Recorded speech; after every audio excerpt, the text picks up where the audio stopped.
Update कयूं वाखे त लाड़काणो जे central jail में इंतज़ामिया ऐं कैदनि में नाएं ॾींहुं बि छिकताण जारी आहे। जेल इंतज़ामिया पारां पाणी पानी ऐं बिजली मुसलसल बंदि करण सबबि कैदी बेहाल थी विया आहिनि। कैदियुनि जो इहो चवणु आहे त इंतज़ामिया पाणी खाधो पीतो ऐं बिजली बंदि करे छॾी आहे। बीमार कैदियुनि खे इलाजु नथो ॾिनो वञे, जॾहिं त सेंट्रल जेल में छिकताण ऐं कैदियुनि जी मानी मुबैना तौरु बंदि थियण ख़िलाफ़ अमन कमेटी तरफ़ां एहतजाज भी कयो वियो आहे। आगाह कयो वाखे त एडवोकेट सलमा भुट्टो जो इहो चवणु आहे त कैदियुनि जी मानी बंदि करणु ज़ुल्म आहे, इंसानी हक़नि जी या लताड़ आहे, नोटिस वरितो वञे। नाएं ॾींहुं बि इहा छिकताण जारी आहे। गुज़िरियल ॾींहुं सेंट्रल जेल ॿाहिरां रेंजर्स जा एहलकार बि पहुता हुआ ऐं जंहिंखां पोइ इहो इम्कानु ज़ाहिर कयो वियो त इंतज़ामिया शायदि हाणे रेंजर्स जी मदद सां जेल अंदरि को ऑपरेशन कंदी, पर हिन महिल ताईं अहिड़ी का कार्रवाई शुरू नाहे थी सघी। अमन कमेटी तरफ़ां बि अॼु एहतजाज कयो वियो आहे, जंहिंमें वकील बि शामिल आहिनि ऐं एडवोकेट सलमा भुट्टो जो चवणु आहे त कैदियुनि जो पाणी मानी बंदि करणु इहो ज़ुल्म आहे। तफ़सील मालूम कयूं था मंसूर अबड़ो खां। मंसूर, वधीक आगाह कजो।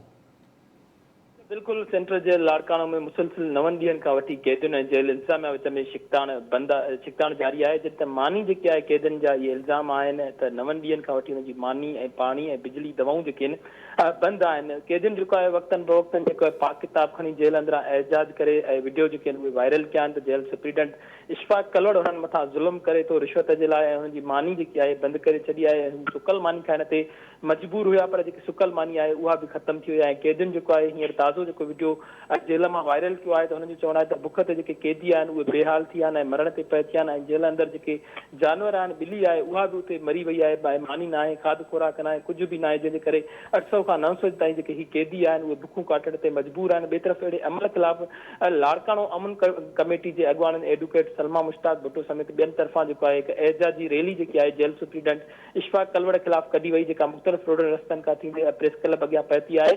अॻवाननि इहो दाहींदे चयो एडवोकेट सलमा मुश्ताक भुट्टो कानून में किथे बि लिखियलु नाहे त तव्हां कैदियुनि जी जेकी आहे मानी बंदि कयो, पर जेल सुप्रीडेंट इशफाक कलवड़ पंहिंजे होद ते क़ाइमु रहंदे कैदियुनि मथां ज़ुल्म करे थो, जेको नाक़ाबिले बर्दाश्त आहे। कि मुसलसिल 9 ॾींहनि खां कैदी जेके आहिनि बुख ते आहिनि। हुननि जो चवणु गुज़िरियल ॾींहुं असां अॼु अमन कमेटी तरफ़ां सेंट्रल जेल जे सुप्रीडेंट इशफाक कलवड़ सां मुलाक़ात बि कईसीं, पर हुन तरफ़ां को बि ख़ातिर ख़्वाह जवाबु न ॾिनो वियो, न ई जेको आहे कैदियुनि सां अहिड़ी का मुलाक़ात करण लाइ ॾिनो वियो। हुन चयो त मुसलसिल मानी जेकी बंदि आहे इहा सिधी सही लताड़ आहे। अॻवाननि इहो मुतालबो कयो त इन मामले जेको आहे सिंध हुकूमत समेत वसवारा जेके आहिनि नोटिस वठनि ऐं कैदियुनि खे जल्द खां जल्द मानी ॾिनी वञे। ॿिए तरफ़ जेल इंतज़ामिया जेकी आहे उहा पंहिंजे होद ते बरक़रार आहे। हुननि जो चवणु आहे त जेल अंदरि गैर क़ानूनी शयूं आहिनि, हुन खां अलावा कैदी जेके आहिनि उहे ब्लैकमेल कनि पिया, उन्हनि खे कंहिं बि सूरत में बर्दाश्त न कयो वेंदो ऐं कार्रवाई जेकी आहे हुन में सर्च ऑपरेशन लाइ बि गौर वीचार कयो पियो वञे। जी मंसूर, गुज़िरियल ॾींहुं रेंजर्स एहलकार बि पहुता हुआ जेल में। बिल्कुल हमीरा, गुज़िरियल ॾींहुं सेंट्रल जेल लाड़काणो में रेंजर्स जा अहलकार जेके आहिनि सख़त तरफ़ां उहे मोकिलिया विया हुआ ऐं वॾे तइदाद में जेके फोर्स आहे उहो हुते घुरायो वियो ऐं जेके बुर्जूं आहिनि जेल जूं उन्हनि ते उहे अहलकार पुलिस जा ऐं रेंजर्स जा उते चढ़ी करे ऐं जेल जो मुआइनो ऐं जाइज़ो बि वरितो वियो ऐं इहे बि गुज़िरियल ॾींहुं इम्कान हुआ त ऑपरेशन जे लाइ जेको आहे गौर वीचार कयो पियो वञे, पर कैदियुनि जो जेको तइदाद आहे उहो तमामु घणो आहे, जंहिंजे करे ऑपरेशन जेकी आहे उहा न आहे सघे। ऐं कैदियुनि खे जेको हिकु जेल खां ॿियनि जेलनि ॾांहुं मुंतक़िल करण ते जेको आहे पिणु गौर वीचार कयो आहे, जेको पिणु अॼु थी सघे थो त कुझु कैदियुनि खे हुतां ॿियनि जेलनि ॾांहुं मोकिलनि, पर मानी वारो जेको मेन इशू आहे उहो तमामु घणो आहे। त जेल सुप्रीडेंट इहो बि वीडियो वायरल थियो त हुननि जेको आहे सुकल मानी जेको आहे रेड़ो भराए करे पंहिंजे ऑफिस ॾांहुं रखी छॾियो आहे। कैदी जेके आहिनि जेल जी गेट मां उहो वीडियो वायरल कयो त कैदी जेका असांखे मानी नथो ॾे, मानी सिर्फ़ु ॾेखाव लाइ हुन रखी छॾी आहे त कैदियुनि खे ॾे थो, पर हिन मामले ते कंहिं बि हिन वक़्तु ताईं नोटिस जेको आहे आला अख़्तियारनि मां नाहे वरितो, जंहिंजे करे छिकताण जेकी आहे उहा बरक़रार आहे। जी मंसूर, जहिड़ी तरह कैदी मानी जा इहे टुकर ऐं एहतजाज बि कनि पिया ऐं संदनि इहो चवणु आहे त हू सुकल मानी खाइण ते मजबूर आहिनि, हाणे उहा बि न आहे, अंदरि सफ़ाई सुथराई जो बि को इंतज़ाम न आहे, मानी न पई ॾिनी वञे, त छा जेल इंतज़ामिया अगरि इहो मौक़िफ़ ॾेई पई त अहिड़ो कुझु न आहे ऐं बाक़ाइदगी सां उन्हनि खे उहो ई खाधो पीतो ॾिनो पियो वञे, बिजली बि बहाल आहे, त का जेल इंतज़ामिया तरफ़ां को अमलदारनि खे अहिड़ो को दौरो करायो वियो आहे या अहिड़ी का फुटेज, अहिड़ी का वीडियो जारी कई वई आहे त जीअं साबित थी सघे त कैदियुनि जा इहे इल्ज़ाम ग़लति आहिनि?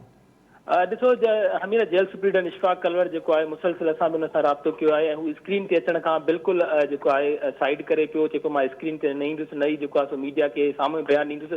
फ़ोन ते जेको तव्हांखे मूंखां पुछिणो आहे पुछो ऐं हू फ़ोन ते सिर्फ़ु इहा दावा करे थो मां सभु कुझु ॼाण थो, पर अमली तौर ते ॾिठो वञे त गेटूं जेके आहिनि उहे बंदि आहिनि, जेके वीडियोज़ अचनि था, पर जेल सुप्रीडेंट तरफ़ां हिन वक़्त ताईं को बि अहिड़ो वीडियो जेको आहे वायरल न आहे कयो वियो त कैदियुनि खे जेकी आहे मानी ॾिनी पई वञे, पाणी ॾिनो पियो वञे या बिजली दवाऊं जेके आहिनि, केतिरा शुगर जा पेशेंट आहिनि, दिलि जा पेशेंट आहिनि, मुख़्तलिफ़ बीमारियुनि जा जेके अंदरि पेशेंट आहिनि उन्हनि खे दवाऊं ॾिनियूं पियूं। अहिड़ो को बि जेको आहे कैदनि जेको आहे जेल इंतिज़ामिया वीडियो वायरल न आहे कि नई को ॾिनो आहे, नई हू मीडिया सां ॻाल्हाइण लाइ तयारु आहिनि। मीडिया जे नुमाइंदे जे लाइ एयरलाइन जेकी गेटूं आहिनि उहे बंदि करे छॾियूं आहिनि। इशफाक़ कलवट जेको आहे उहो उन्हनि सां मिलणु पसंदि नथो करे ऐं छिकताण वारी जेकी सूरत हाल आहे उन ते ख़ासि करे पीपुल्स पार्टी तरफ़ां गुज़िरियल ॾींहं कैदनि इहो क़ुर पाक खणी एहजाज करे दायूं त आला क़यादत जेकी आहे पीपुल्स पार्टी जी नोटिस वठे त ही शहीदनि जे शहर में एतिरो ज़ुल्म थिए पियो ऐं जेल सुप्रीडेंट एतिरो ज़ुल्म करे पियो, मानी बंदि करे पियो, कुझु कैदनि जी सज़ा जेकी आहे 900 कैदनि खे ॾे पियो, पर इन मामले ते हिन वक़्त ताईं कंहिं बि नोटिस न आहे वरितो। नई जेको जेल इंतिज़ामिया तरफ़ां अहिड़ो को जेको बयानु आहे ॾिनो वियो आहे। जी ठीक है मंसूर, तफ़सील ॾियण जे लाइ महिरबानी। अवांजी आगाह कयूं पिया अवांखे त सिविल सोसाइटी तरफ़ां बि एहतजाज कयो वियो आहे। लाड़काणो जी अमन कमेटी आहे जंहिं लाड़काणो में एहतजाज कयो ऐं संदन चवणु आहे त इहे इंसानी हक़नि जी लताड़ आहे ऐं जेके कैदी आहिनि जेल में उन्हनि जो अहिड़ी तरह खाधो पीतो बंदि कयो वियो आहे, उन्हनि बीमार कैदियुनि जो इलाज करायो वञे। अब असां लाड़काणा सेंट्रल जेल जा कैदी आहियूं। असांखे तक़रीबन 12 महीननि खां वठी ही ऑफिसर जेको आयो आहे ताको हिन सां ज़ाती दुश्मनी खयूं आयो। असांखे कैदी वारी हैसियत ऐं पाण सुप्रीडेंट वारी हैसियत सां नथो हले। हिनमहिल हुनजे अॼु असांजे वेहण जो प्रोग्राम ठाहियो आहे, बुर्जनि ते पंहिंजी पूरी त चाढ़ी अथई ऐं शेलिंग करण जो प्रोग्राम ठाहियो आहे। असांखे धमकियूं ॾेई त असां 7 खां 8 माण्हू मां तव्हांजा मारींदुमि। हिनमहिल हुनजो सिस्टम आहे वेहण जे लाइ। असां काफ़ी टाइम 8 ॾींहं 7 ॾींहं खां वठी बुखिया पिया आहियूं। 8 ॾींहंनि खां वठी असांजे मथां जेका त हले थी पई बेवाजिबी उहा असां हर मीडिया खे रिपोर्ट ॾिनी आहे। हींअर बि असां ख़ुदा कारण इहो ॻाल्हायूं था त असां बिल्कुलु ठीकु आहियूं, बुखिया ज़रूरु आहियूं, मतिलबु पेट में कुझु बि न आहे, पर असां मरण वारा अञा न आहियूं। अञा असां वटि 2 ॾींहंनि जो आहे। जेकॾहिं असांजो माण्हू को मरी पए उनजो ज़िम्मेवार गवर्नमेंट सुप्रीडेंट आहे, जेल सुप्रीडेंट लाड़काणो इशफाक़ कलवड़ ऐं उनजो अमरो जेके रिश्वत ख़ातिर असांखे मारणु था चाहिनि। असां बिल्कुलु ठीकु ठाकु आहियूं। हाणे असांजे मथां उहो कोशिशि करे थो वेहण जे हमले जी, उनजे लाइ असांजी गुज़ारिश आहे इंसानी हक़ूक़ जे इदारनि खे ऐं मीडिया वारनि खे ऐं असांजे चीफ जस्टिस पाकिस्तान खे, मतिलबु सभिनी खे जेके आला अमलदार आहिनि असांजा सभिनी